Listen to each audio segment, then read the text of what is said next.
Marina, infelizmente essa é uma realidade de muitas mulheres, tanto a agressão quanto a violência sexual. Essa é uma realidade. Na verdade, a novela é ótima, né? Porque traz esse debate para a esfera pública. E quando a gente fala de estupro no Brasil, quando a gente fala de violência sexual, infelizmente a gente está falando de abuso de criança e de adolescente. Mais de 70%, cerca de 70%, um pouquinho mais, das violências sexuais cometidas no Brasil são contra menores de 17 anos. E são na família, né? São normalmente esse agressor é do círculo familiar, social, afetivo da vítima. Então é um colega da família, conhecido, tio, primo, avô. Gente boa, né? Gente boa. Gente fina. Gente fina, lógico. Mas é que é exatamente isso, né? A gente acha, às vezes, que o pedófilo ele tem uma cara, né? Que ele vai ser um cara esquisitão, um cara vestido de preto, que não conversa com ninguém. Mas ele é o parça do futebol de quarta-feira, ele é o colega de trabalho, ele é aquele pai de família que frequenta sua igreja, seu culto. Então, assim, ele não tem uma cara, né? E, assim, 70% são contra menores de 17, 50% dos estupros no Brasil são contra menores de 13 anos. Nossa. Então, a gente tá falando, metade dos estupros no Brasil são contra menores de 13 anos.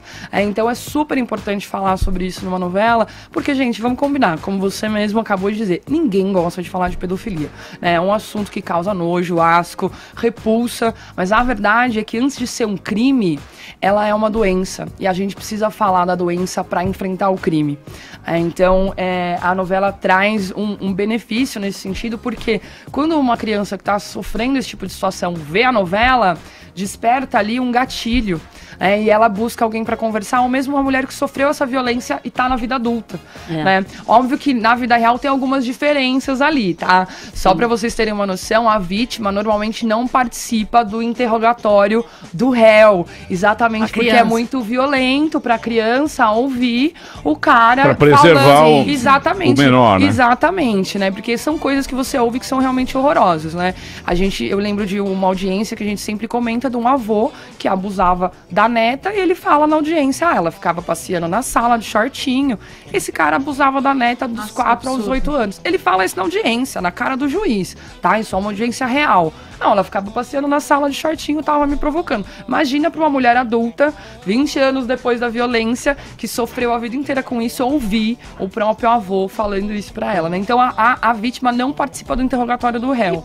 Mas esses números podem ser muito maiores, porque muita gente não fala, muito maiores, porque muita gente nunca fala. Pronuncia, agora, tem medo. Porque dá medo da vergonha, com da certeza. nojo, você acha que que a culpa é sua, não tem isso? Com certeza. A gente, na verdade, não tem ideia dos números totais de estupro no Brasil, gente. Porque a gente tem uma estimativa, a gente né? não faz a denúncia, né? Exatamente, porque você faz a denúncia e a denúncia, o processo em si, é quase tão violento, sim, ou às vezes mais. Exatamente, porque você lembra, aí todo mundo fica apontando o dedo, você fica, né, estigmatizada. As pessoas falam, mas o que você estava fazendo lá? Que roupa que você estava usando? Onde você estava? Quando, na verdade, a grande maioria das violências acontece dentro de casa, né? Então não faz diferença que roupa você estava usando ou onde você estava. Hoje, o lugar mais perigoso para a mulher no Brasil, tanto para você ser assassinada, quanto para você sofrer uma violência sexual, quanto para você apanhar, é dentro do lar, tá? Estatisticamente falando.